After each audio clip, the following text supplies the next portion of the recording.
Hello everyone, this is Ram Babu. Warmly welcome to my channel success journey TV channel. ఈ రోజు session లో మనం discuss చేసే టాపిక్ కోఫ్కా అభ్యసన భావనలు, కాన్సెప్ట్స్ ఆఫ్ కోఫ్కా. మరి ఈ టాపిక్ కొత్తగా ఉన్నటువంటి సిలబస్ లో ఉన్నటువంటి టాపిక్. ఇది ఓల్డ్ బుక్స్ లో ఈ టాపిక్ అనేది ఉండదు. ఇది చాలా చాలా ఇంపార్టెంట్ టాపిక్. మరి అయితే ఒకసారి కోఫ్కా గురించి చూద్దాం. ఈ కోఫ్కా అనేటటువంటి పేరు మనం గతంలో వినే ఉన్నాం. ఎవరు అంటే వర్దమీర్, కోహ్లర్, కోఫ్కా.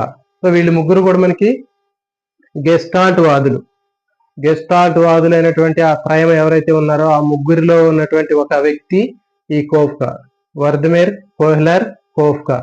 వీళ్ళు ముగ్గురు కూడా గెస్టాల్ట్ వాదులు. మరి ఆ ముగ్గురులో ఉన్నటువంటి ఒక గెస్టాల్ట్ వాది అయినటువంటి ఈ కోఫ్కా ఇతను చెప్పినటువంటి అభ్యసన సిద్ధాంతాన్ని కోఫ్కా అభ్యసన భావనలు అని చెప్తారు. మరి ఇతను ఏం చెప్పాడు అనేటటువంటిది మనం ఇక్కడ నేర్చుకుందాం. ఈ టాపిక్ చాలా చాలా ఇంపార్టెంట్. మరి వీళ్ళు ముగ్గురు ఏం చెప్పారు? గెస్టాల్ట్ వాదులైనటువంటి కోహ్లర్, కోఫ్కా, వర్దమీర్ వీళ్ళు ముగ్గురు ఏం చెప్పారంటే ప్రత్యక్ష పునర్వ్యవస్థీకరణం అనేటటువంటి విషయాన్ని చెప్పారు.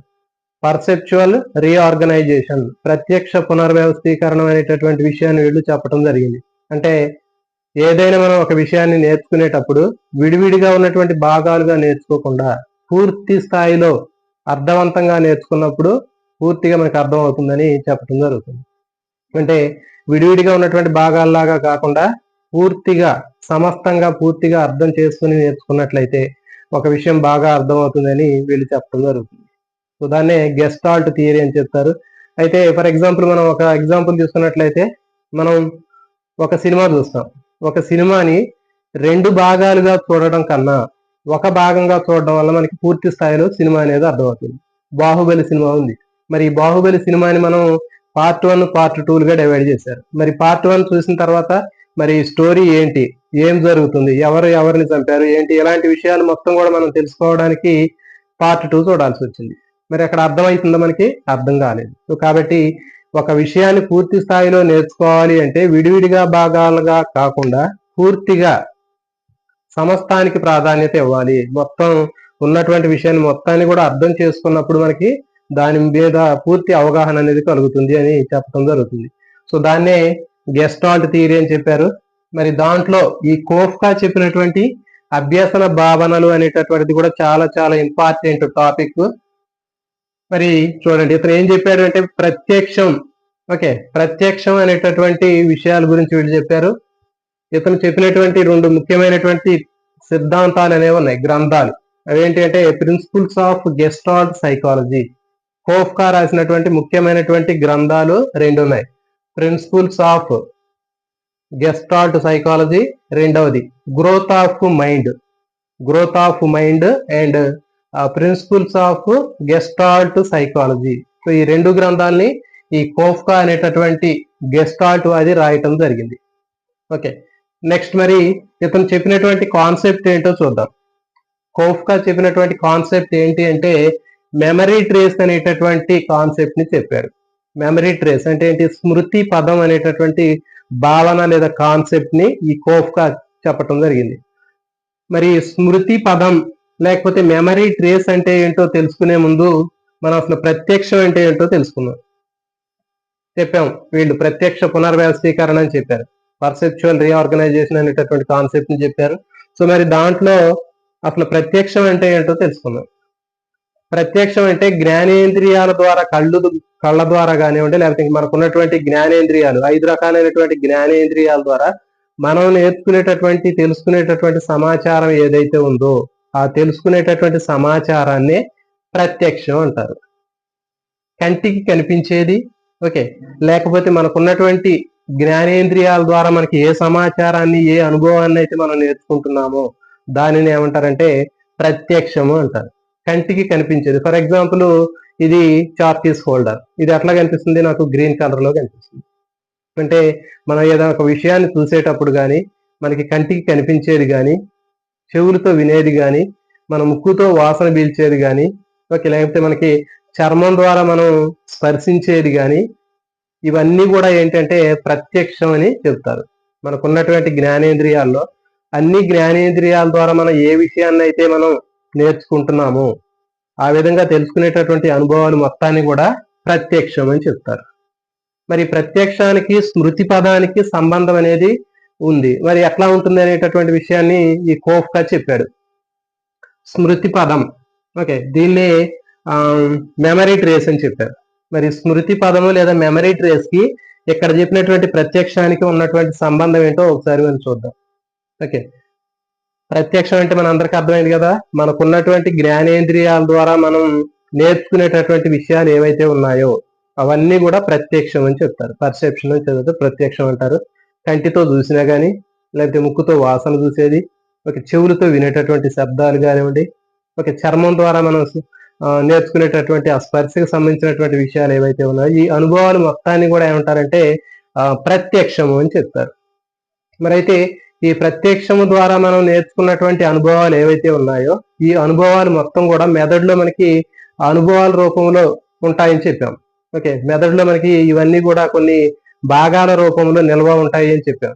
ఓకే, సో మరి ఇట్లా ఈ మెదడులో నిల్వ ఉన్నటువంటి ఇప్పుడు ఈ ప్రత్యక్షానికి సంబంధించినటువంటి అంశాలన్నీ కూడా ఎట్లా ఉంటాయి అంటే కొన్ని కొన్ని భాగాలుగా ఉంటాయని చెప్పారు. మరి ఈ నిల్వ ఉండేటటువంటి భాగాలు అనేవి ఎట్లా ఉంటాయి అనేది ఇక్కడ చూద్దాం.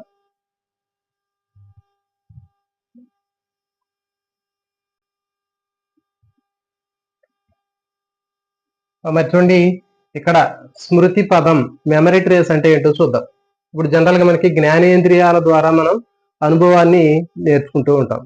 అంటే ప్రత్యక్షం అని చెప్పేందుకు ముందు అంటే జ్ఞానేంద్రియాల ద్వారా మనం ఏదైతే చూస్తున్నామో, తెలుసుకుంటున్నామో, నేర్చుకుంటున్నామో, ఏ అనుభవాలను అయితే మనం జ్ఞానేంద్రియాల ద్వారా నేర్చుకుంటున్నామో ఆ నేర్చుకున్నటువంటి అనుభవాలు మొత్తం కూడా మనకి మెదడులో నిల్వ ఉంటాయని చెప్తున్నాం. మరి అట్లా నిల్వ ఉండేటప్పుడు పాత అనుభవాలు వేరే సపరేట్ గా ఉంటాయని, తర్వాత కొత్తగా నేర్చుకున్నటువంటి అనుభవాలు విడిగా ఉంటాయని, వాటికి వీటికి సంబంధం ఉండదు అనే విషయాన్ని చెప్పడం జరిగింది అంతకుముందు. కానీ కోఫ్కా ఏం చెప్పాడంటే మనం ప్రత్యక్షం ద్వారా నేర్చుకున్నటువంటి ఏ అనుభవాలు అయితే ఉంటాయో, ప్రత్యక్షం ద్వారా నేర్చుకున్నటువంటి అనుభవాలు మన కంటితో చూసినా, ముక్కుతో వాసన చూసినా, చెవులతో విన్నా, చర్మం ద్వారా స్పర్శించిన, ఇట్లా మనం ప్రత్యక్షం ద్వారా నేర్చుకున్నటువంటి విషయాలన్నీ కూడా మెదడులో నిల్వ ఉంటాయని, మరి అట్లా నిల్వ ఉన్నప్పుడు పాత అనుభవాలు ఏవైతే ఉన్నాయో పాత అనుభవాలు కొత్త అనుభవాలు ఒకదానితో ఒకటి పరస్పరం పెనవేసుకుని ఒక గొలుసు రూపంలో అవి మెదడులో నిల్వ ఉంటాయి అని చెప్పడం జరుగుతుంది. సో దీన్నే మెమరీ ట్రేస్, స్మృతి పదం అంటారు. అర్థమైంది కదా. మనకి ప్రత్యక్షం అంటే ఏం చెప్పాము, జ్ఞానేంద్రియాల ద్వారా మనం ఏవైతే విషయాలు నేర్చుకుంటున్నామో ఆ నేర్చుకున్నటువంటి విషయాలు మొత్తం కూడా మనకి మెదడులో నిల్వ ఉంటాయి, మెమరీ రూపంలో మనకి మెదడులో నిల్వ ఉంటాయి. మరి అట్లా నిల్వ ఉండేటప్పుడు ఒక విషయాన్ని, పాత విషయాన్ని నేర్చుకున్నప్పుడు దానికి సంబంధించినటువంటి సమాచారం మెదడులో ఒక చోట ఉంటుంది. దాని తర్వాత ఇంకొక కొత్త విషయాన్ని నేర్చుకున్నప్పుడు దానికి సంబంధించినటువంటి అనుభవం అనేది మెదడులో వేరే చోట నిల్వ ఉంటుందని అనుకున్నారు అంతకు ముందు వరకు. కానీ కోఫ్కా ఏం చెప్పాడంటే ఏదైనా ఒక విషయానికి సంబంధించి ప్రత్యక్షం ద్వారా మనం నేర్చుకున్నటువంటి విషయాలన్నీ కూడా పాత అనుభవాలు కొత్త అనుభవాలు ఒకదానితో ఒకటి విడివిడిగా ఉండకుండా ఒకదానితో ఒకటి పెనవేసుకొని ఒక గొలుసు కట్టు రూపంలో నిల్వ ఉంటాయి అనేటటువంటి విషయాన్ని చెప్పడం జరిగింది. దీన్నే స్మృతి పదం, మెమరీ ట్రేస్ అని చెప్తారు. ఇది చూడండి, ఇప్పుడు మనం జ్ఞానేంద్రియాల ద్వారా అనుభవాల్ని తీసుకుంటున్నాం. సో ఈ విధంగా జ్ఞానేంద్రియాల ద్వారా మనం పొందేటటువంటి అనుభవాలనే ప్రత్యక్షం అని చెప్పాం. మరి ప్రత్యక్షం ద్వారా మనం పొందినటువంటి అనుభవాలు అనేవి మెదడులో వాటికి సంబంధించినటువంటి జ్ఞాపకాలు అనేవి ఉంటాయి. మరి అట్లా మెదడులో వీటికి సంబంధించినటువంటి ఇన్ఫర్మేషన్ మొత్తం కూడా నిల్వ ఉన్నప్పుడు ఈ పాత అనుభవాలు ఏవైతే ఉన్నాయో అవి వేరే చోట ఉంటాయని, తర్వాత కొత్తగా నేర్చుకున్నటువంటి అనుభవాలు వేరే చోట మెదడులో నిక్షిప్తం చేసి ఉంటాయని చెప్పారు అంతకు ముందు వరకు. కానీ కోఫ్కా ఏం చెప్పాడంటే మనం నేర్చుకునేటటువంటి అనుభవాలు, పాత అనుభవాలు కొత్త అనుభవాలు విడివిడిగా ఉండకుండా అవి రెండు కూడా ఒకదానితో ఒకటి పరస్పరం కలిసిపోయి పెనవేసుకొని ఏం చేస్తాయి, ఒక గొలుసు కట్టు రూపంలో వాటికి సంబంధించినటువంటి ఇన్ఫర్మేషన్ అనేది మనకి మెదడులో నిల్వ ఉంటుందని చెప్పడం జరిగింది. చూడండి, ఇది కొత్త అనుభవం. ఈ కొత్త అనుభవానికి సంబంధించినటువంటి సమాచారం మెదడులో ఎట్లా నిల్వ ఉంది, ఇంతకు ముందు ఇదే అంశానికి సంబంధించినటువంటి పాత అనుభవం మెదడులో ఎట్లా ఉంది. మరి ఈ రెండు అనుభవాలు వాటికి సంబంధించినటువంటి సమాచారం మొత్తం కూడా మెదడులో విడివిడిగా ఉండకుండా చూడండి ఇక్కడ ఈ గొలుసు కట్టు రూపంలో మనకి కనిపిస్తున్నాయి. ఈ విధంగా ఒక గొలుసు కట్టు రూపంలో పాత అనుభవాలు, కొత్త అనుభవాలు ఒక విషయానికి సంబంధించినటువంటివి పెనవేసుకొని ఒక గొలుసు కట్టు రూపంలో ఉంటాయి అనేటటువంటి విషయాన్ని ఈ కోఫ్కా చెప్పడం జరిగింది. సో చూడండి, ఒక ఎగ్జాంపుల్ తీసుకుంటే మీకు బాగా అర్థమవుతుంది. ఒక శిశువు ఉన్నాడు. ఆ శిశువు ఇంట్లో పాకుతూ ఇంట్లో అటు ఇటు తిరుగుతున్నాడు. అక్కడ ఆ శిశువుకి ఒక వేడిగా ఉన్నటువంటి ఒక పాత్ర కనిపించింది. ఒక పాత్రను టచ్ చేశాడు. మరి ఆ పాత్రను పట్టుకోగానే ఆ శిశువుకి చెయ్యి కాలింది. మరి అప్పుడు అతను నేర్చుకున్నటువంటి అనుభవం ఏంటి? తన జ్ఞానేంద్రియం ద్వారా తాను నేర్చుకున్నటువంటి విషయం ఏంటి అంటే, ఏదైనా ఒక పాత్రను పట్టుకుంటే, ఎలాంటి గిన్నెలు వస్తువుల్ని పట్టుకుంటే, వంటగదిలో ఉన్నటువంటి వస్తువులు పట్టుకుంటే అవి కాలతాయి అనేటటువంటి, వేడిగా ఉండి కాలుతుంది, శరీరం కాలుతుంది అనేటటువంటి విషయాన్ని అతను నేర్చుకున్నాడు. అది పాత అనుభవం అనుకున్నాడు. తర్వాత మళ్ళీ అదే శిశువు 2 రోజుల తర్వాత మళ్ళీ ఆ కిచెన్ రూమ్ లోకి వెళ్ళినప్పుడు, పాక్కుంటూ మళ్ళీ కిచెన్ రూమ్ లోకి పోయినప్పుడు మళ్ళీ ఒక పాత్రను పట్టుకున్నాడు. మరి పట్టుకున్నప్పుడు అప్పుడు సెకండ్ టైం పట్టుకున్నటువంటి పాత్ర అతనికి ఎలాంటి వేడిని కలగజేయలేదు. అంటే అతను రెండో సందర్భంలో అతని చేయి కాలలేదు. అంటే మరి పాత అనుభవానికి కొత్త అనుభవానికి ఉన్నటువంటి తేడా ఏంటి అంటే, అంతకుముందు గతంలో ఏమనుకున్నాడు? కిచెన్ లో ఉన్నటువంటి ప్రతి ఒక్క వస్తువు కాలుతుంది అనుకున్నాడు, వేడిగా ఉన్నటువంటి పాత్రను నట్టుకోవటం వల్ల. కానీ తర్వాత ఏమైంది? 2 రోజుల తర్వాత మళ్ళీ ఆ కిచెన్ లోకి వెళ్ళి అక్కడ ఉన్నటువంటి మరొక పాత్రను పట్టుకున్నాడు. ఆ సందర్భంలో కాలలేదు, వేడిగా అనిపించలేదు. కాబట్టి అతనికి ఏమనిపించిందంటే, పాత అనుభవం కొత్త అనుభవం రెండింటినీ ఒకదానితో ఒకటి కలిసిపోయి ఒక గొలుసు కట్టులాగా ఏర్పడి అతని మెదడులో దానికి సంబంధించినటువంటి సమాచారం అనేది నిక్షిప్తమై ఉంది. అంటే పాత అనుభవం సపరేట్ గా, కొత్త అనుభవం సపరేట్ గా ఉండకుండా 2 అనుభవాలు ఒకదానితో ఒకటి పెనేసుకొని ఒక విషయానికి సంబంధించినటువంటి అనుభవంగా తయారవుతుంది అనే విషయాన్ని చెప్పడం జరిగింది. మరి వేడి పాత్రను పట్టుకున్నప్పుడు ఫస్ట్ టైం కాలింది అతనికి. కానీ తర్వాత మళ్ళీ అదే కిచెన్ లోకి వెళ్ళినటువంటి ఆ శిశువు మరొక పాత్రను పట్టుకున్నప్పుడు అక్కడ అతనికి ఎలాంటి వేడి కనిపించలేదు. కాబట్టి ఇది పాత అనుభవం, ఇది కొత్త అనుభవం. మరి పాత అనుభవం కొత్త అనుభవం విడివిడిగా మెదడులో ఉంటాయి అనేటటువంటి విషయాన్ని అంతకుముందు వరకు చెప్తే, కోఫ్కా ఏం చెప్పాడంటే, ఒక విషయానికి సంబంధించినటువంటి పాత అనుభవం కొత్త అనుభవాలు విడివిడిగా ఉండకుండా రెండు కూడా ఒకదానితో ఒకటి పెనవేసుకొని ఒక విషయానికి సంబంధించినటువంటి అనుభవంగా తయారవుతుంది అనే విషయాన్ని చెప్పడం జరిగింది. మరి ఇతను ఏం చెప్పాడు? కోఫ్కా చెప్పినటువంటి అతని సంబంధించినటువంటి సిద్ధాంతాలు లేదా అభ్యసనాల్లో ఇతను 3 ముఖ్యమైనటువంటి విషయాల గురించి చెప్పాడు. అంటే ఒక వ్యక్తి అభ్యసనం అనేది 3 రకాలుగా నేర్చుకుంటాడు. ఒక వ్యక్తి తన జీవితంలో 3 రకాలైనటువంటి సందర్భాల్లో 3 రకాలైనటువంటి విధాలుగా అభ్యసనాన్ని నేర్చుకుంటాడు అనే విషయాన్ని చెప్పాడు. అదేంటి అంటే, ఫస్ట్ జ్ఞానేంద్రియ చాలక అభ్యసనం. ఫస్ట్ది జ్ఞానేంద్రియ చాలక అభ్యసనం ద్వారా నేర్చుకుంటున్నాడు. నెక్స్ట్ రెండవది అనుకరణ అభ్యసనం. రెండవది ఏంటి అంటే అనుకరణ అభ్యసనం ద్వారా నేర్చుకుంటాడు. నెక్స్ట్ మూడవది అంతరదృష్టి అభ్యసనం. అంతరదృష్టి అభ్యసనం ద్వారా నేర్చుకుంటాడు. సో కాబట్టి ఈ విధంగా ఒక వ్యక్తి తన యొక్క జీవితంలో తాను నేర్చుకునేటటువంటి అభ్యసనానికి సంబంధించినటువంటి అంశాలు అనేవి 3 రకాలుగా ఉంటాయి. జ్ఞానేంద్రియ చాలక అభ్యసనము, అనుకరణ అభ్యసనము, అంతరదృష్టి అభ్యసనము. సో ఇవి ఒక్కొక్క దాని గురించి ఇప్పుడు మనం ఎగ్జాంపుల్ తో సహా నేర్చుకున్నాం.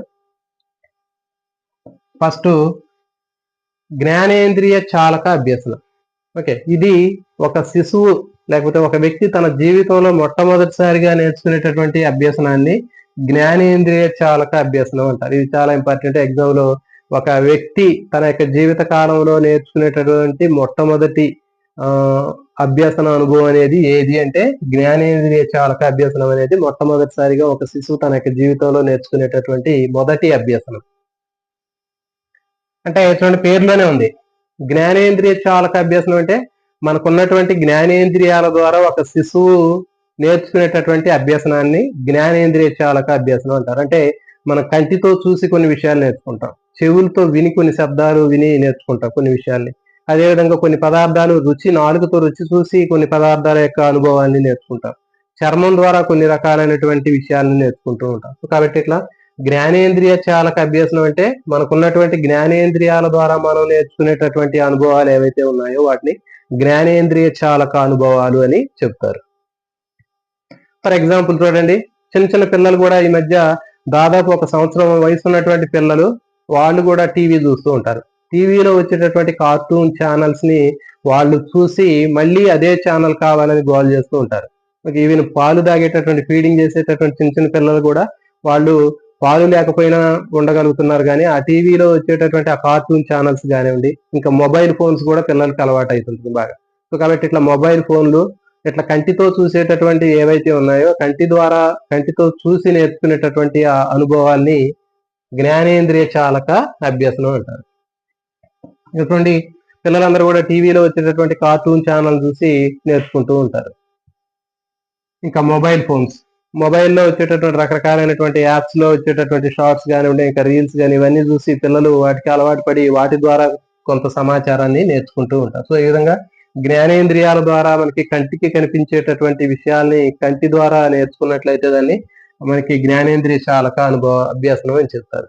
ఇంకా చూడండి, కేకు రుచికి సంబంధించినటువంటి పదార్థాలు మనకి జ్ఞానేంద్రియాలు 4 కూడా ఒక జ్ఞానేంద్రియం అని చెప్పాం. మరి కాబట్టి నాలుకతోటి మనం పిల్లలు ఏదైనా ఒక రుచికరమైనటువంటి పదార్థానికి అలవాటు పడితే మళ్ళీ అదే రకమైనటువంటి పదార్థం కోసం వాళ్ళు వెతుకుతూ ఉంటారు. ఫర్ ఎగ్జాంపుల్ కేక్ ఉందనుకోండి, కేక్ మీద ఉన్నటువంటి క్రీమ్ లాంటి పదార్థాలు బాగా ఇష్టపడేటటువంటి ఒక శిశువు ఒకసారి వాటికి అలవాటు పడ్డాక మళ్ళీ అలాంటి క్రీమ్ కోసం వాళ్ళు గొడవ చేస్తూ ఉంటారు. తర్వాత ఇంకా చూడండి, మరి చిన్నపిల్లలు క్రీమ్ బిస్కెట్లు తింటూ ఉంటారు. మరి ఆ క్రీమ్ బిస్కెట్ల మీద ఉన్నటువంటి క్రీమ్ ముందు వాటిని సప్పరించేసి ఆ క్రీమ్ తినే బిస్కెట్లు పడేస్తూ ఉంటారు కొంతమంది. కాబట్టి ఇట్లా జ్ఞానేంద్రియాల ద్వారా మనకి నేర్చుకునేటటువంటి అనుభవాలు ఏవైతే ఉన్నాయో వాటిని జ్ఞానేంద్రియ చాలక అభ్యసనం అంటారు. ఇంకా చూడండి, మరి చర్మం ద్వారా కూడా మనం పిల్లలు కొన్ని విషయాలు నేర్చుకుంటూ ఉంటారు.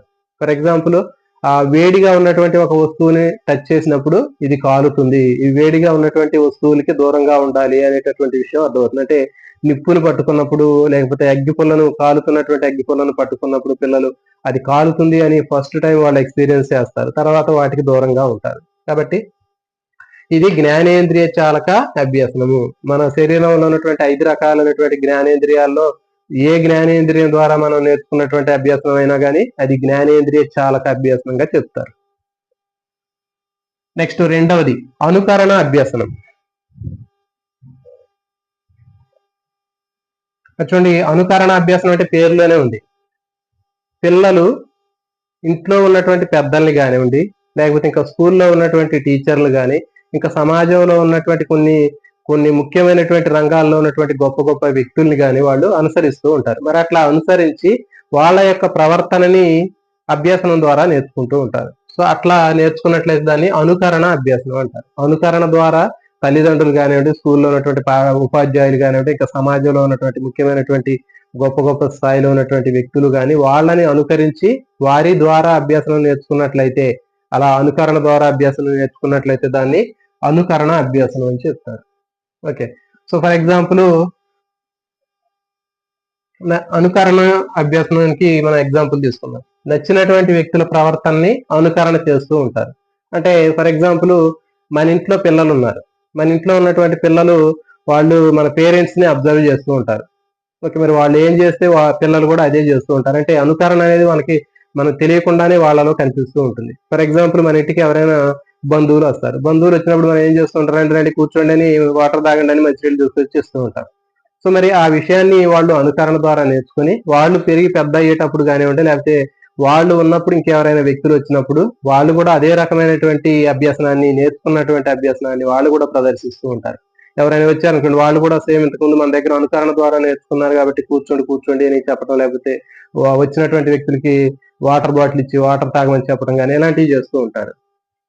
ఇదేంటి అంటే అనుకరణ అభ్యాసనం అని చెప్తాను. ఇంకెందుకు మీకు ఒక ప్రత్యక్ష ఎగ్జాంపుల్ కూడా చెప్తాను. ఇప్పుడు నేను ఇట్లా బోర్డు మీద మీకు వీడియోకి సంబంధించినటువంటి క్లాసులకు సంబంధించినటువంటి యూట్యూబ్ సంబంధించినటువంటి క్లాసులు చెప్తూ ఉంటాను.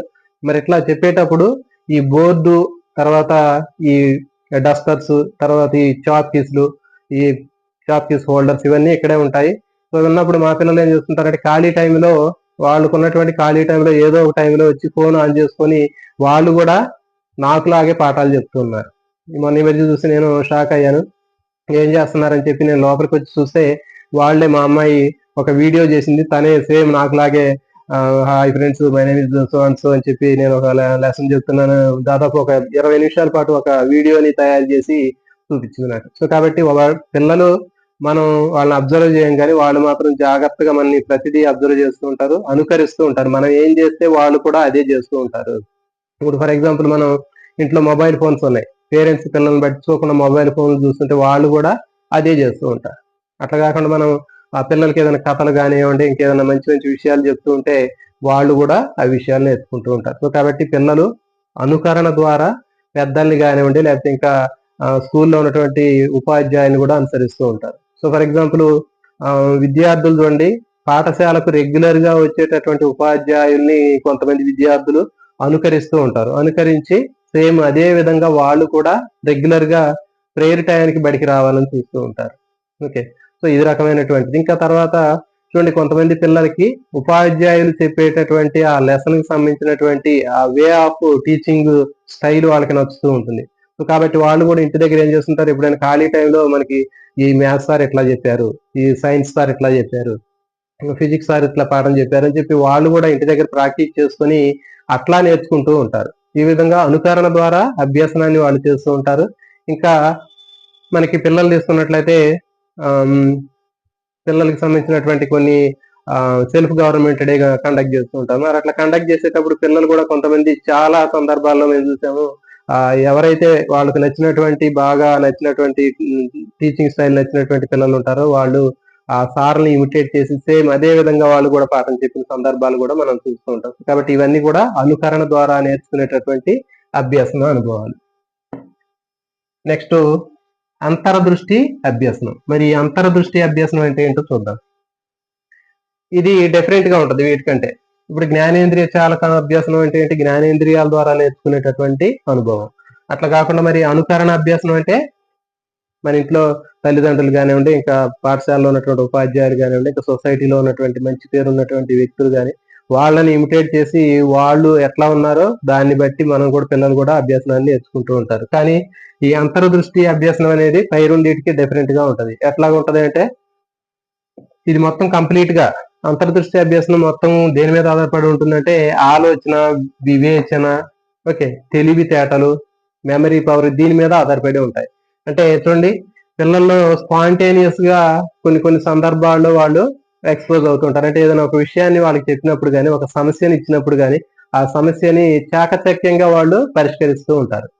మరి ఇలాంటి సమస్యల్ని పరిష్కరించేటటువంటి స్వభావం అనేటటువంటిది ఇది అంతర్దృష్టి అభ్యాసం కిందకి తీసుకోవచ్చు.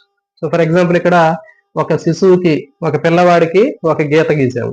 ఈ గీత గీసి దీన్ని చెరపకుండా, టచ్ చేయకుండా దాన్ని ఆ గీతను చిన్నది చేయాలి అని చెప్పినప్పుడు వాడు ఏం చేస్తాడంటే దాన్ని బాగా ఆలోచించి దాని పక్కన ఒక పెద్ద గీత గీస్తాడు. ఓకే, సో మరి ఈ విధంగా గీయటం వల్ల ఏంటి అంటే అతనికి ఉన్నటువంటి ఆ ఆలోచన, తర్వాత వివేచన, తర్వాత ఇంకా ఆ సమస్యని పరిష్కరించేటటువంటి ఆ నేచర్ ఏదైతే ఉందో దాన్ని ఆధారంగా చేసుకొని దాని పక్కన ఒక పెద్ద గీత గీసి దీన్ని చిన్నగా చేయటం జరుగుతుంది.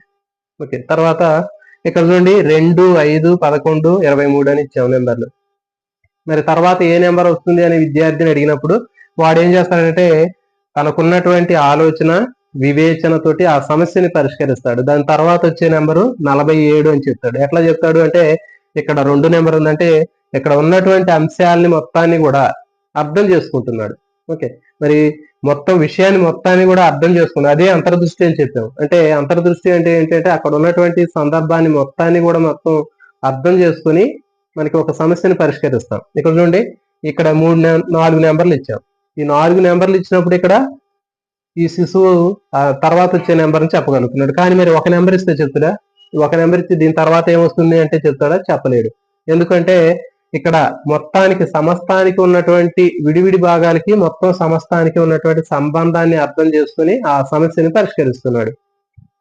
ఇక్కడ చూడండి 2 ఉంది, 2కి దీన్ని డబల్ చేసి 1 కలిపితే 5 అయింది. 5 ఉంది, 5ని డబల్ చేస్తే 10, దానికి 1 కలిపితే 11, 11ని డబల్ చేస్తే 22, దానికి 1 కలిపితే 23, 23ని డబల్ చేస్తే 46, దానికి 1 కలిపితే 47. సో కాబట్టి మరి ఇట్లా విడివిడి భాగాలని దాంతోపాటు సమస్తాన్ని మొత్తాన్ని కూడా అర్థం చేసుకుని ఒక సమస్యని పరిష్కరించటమే అంతర్దృష్టి అని చెప్పారు. కాబట్టి మరి ఆ శిశువు ఏం చేస్తాడంటే మొత్తాన్ని గురించి ఆలోచించి ఆ సమస్యను పరిష్కారం చేస్తాడు. మరి అట్లా కాకుండా ఈ 2 నెంబర్లు ఇచ్చాము.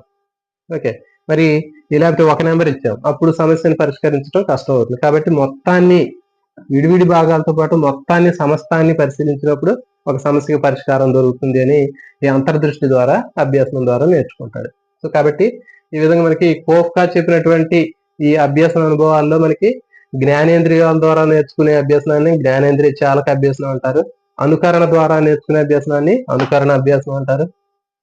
నెక్స్ట్ అంతర్దృష్టి ద్వారా అంటే ఆలోచన, వివేచన, తెలివితేటల ద్వారా నేర్చుకునేటటువంటి అభ్యాసనాన్ని అంతర్దృష్టి అభ్యాసనం అని చెప్తారు. సో కాబట్టి ఇది ఈ విధంగా మనకి కోఫ్కా చెప్పినటువంటి ముఖ్యమైనటువంటి విషయాల్లో ఇవి రెండు అని చెప్పాము మనం. ప్రత్యక్షము, తర్వాత స్మృతి పదం అని చెప్పాము. ప్రత్యక్షం అంటే మనకి జ్ఞానేంద్రియాల ద్వారా ఏ విషయాలను అయితే నేర్చుకుంటామో దాన్ని ప్రత్యక్షం అని చెప్పాము. తర్వాత ఆ ప్రత్యక్షం ద్వారా నేర్చుకున్నటువంటి విషయాలు అనేవి మెదడులో విడివిడిగా ఉండకుండా కొన్ని సందర్భాల్లో ఒక విషయానికి సంబంధించినటువంటి ప్రత్యక్షానికి సంబంధించినటువంటి అనుభవాలు మెదడులో విడివిడిగా ఉండకుండా అవి రెండు కూడా కలిసిపోయి ఒక గొలుసు కట్టులాగా ఉంటాయి అనేటటువంటి విషయాన్ని చెప్పడం జరిగింది. సో ఫర్ ఎగ్జాంపుల్ మనకి పిడుగులు పడుతూ ఉంటాయి వర్షాకాలంలో. ఓకే, మరి ఆ పిడుగు పడేటప్పుడు మనకి దానికంటే ముందు కొన్ని సెకండ్ల ముందు వెలుతురు అనేది వస్తుంది, అంటే కాంతి వస్తుంది. ముందు ఆ కాంతి మెరుపు వస్తుంది. ఆ మెరుపు వచ్చిన తర్వాత కొన్ని ఫ్రాక్షన్ ఆఫ్ సెకండ్స్ లో మనకి ఒక శబ్దం పిడుగు అనేది వస్తుంది. అంటే అక్కడ ఆ శిశువు అనేటువంటి వాడు ఏం చేస్తాడంటే ముందు ఆ వెలుతురు వచ్చింది, వెలుతురు తర్వాత ఒక శబ్దం అనేది వచ్చింది, పిడుగు పడింది. అంటే రెండింటికి మధ్య ఉన్నటువంటి సంబంధాన్ని అర్థం చేసుకుంటున్నాడు. ఓకే, అట్లా అర్థం చేసుకొని ఆ పిడుగు పడడానికంటే ముందు మెరుపు వస్తుంది అనేటటువంటి విషయాన్ని ఆ రెండింటిని అతను కలిపి ఏం చేస్తాడంటే ఒక గొలుసు కట్టులాగా రెండింటికి సంబంధించినటువంటి అనుభవాలు కలిసిపోయి ఒక విషయాన్ని గురించి పూర్తి సమాచారాన్ని నేర్చుకోవడం జరుగుతుంది. సో ఇది దీనికి సంబంధించిన కోఫ్కా చెప్పినటువంటి అభ్యసన సిద్ధాంతాలు, అనుభవాలు. ఇతను చెప్పినటువంటి ముఖ్యమైనటువంటి వాటిలో సిద్ధాంత గ్రంథాల్లో principles of gestalt psychology, memory, తర్వాత గ్రోత్ ఆఫ్ మైండ్, ఇవి రెండు చాలా చాలా important. Principles of gestalt psychology, growth of mind, ఇవి రెండు కూడా ఈ కోఫ్కా రాసినటువంటి గ్రంథాలు. ఓకే, ఇదండి ఈ టాపిక్. మనకి ఓల్డ్ బుక్ లో ఇలాంటి టాపిక్స్ అనేవి లేవు. సో కాబట్టి ఈ టాపిక్స్ మీ అందరికి కూడా బాగా యూజ్ అవుతాయని ఆశిస్తున్నాను. సో మరి ఎవరైతే ఛానల్ ని సబ్స్క్రైబ్ చేయలేదు, కొత్తగా వచ్చినటువంటి మిత్రులు ఛానల్ సబ్స్క్రైబ్ చేయండి. అదేవిధంగా బెల్ ఐకాన్ సంబంధించినటువంటి ఆల్ నోటిఫికేషన్స్ ఆన్ చేసినట్లయితే మీకు వెంటనే with in fraction of seconds లోనే మీకు నోటిఫికేషన్ రావడం జరుగుతుంది. అదేవిధంగా వీడియోని లైక్ చేయండి. అలాంటి మరిన్ని వీడియోల కోసం ఛానల్ ని తప్పకుండా సబ్స్క్రైబ్ చేయండి. జై హింద్.